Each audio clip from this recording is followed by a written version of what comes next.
izo ianao no niado anay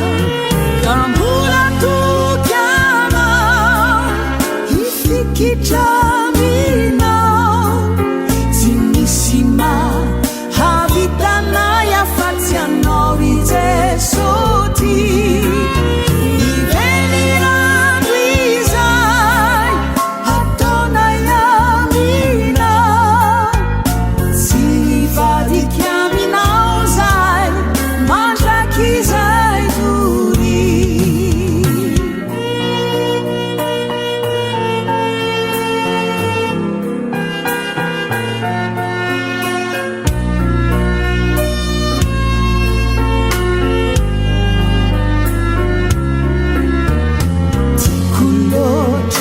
tiako loatra ny fitiavanao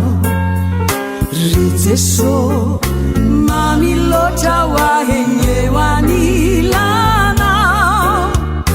lavitry ny ahiahy ravoravo ny fanahy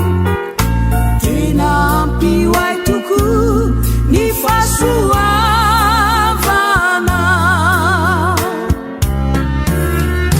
tena soa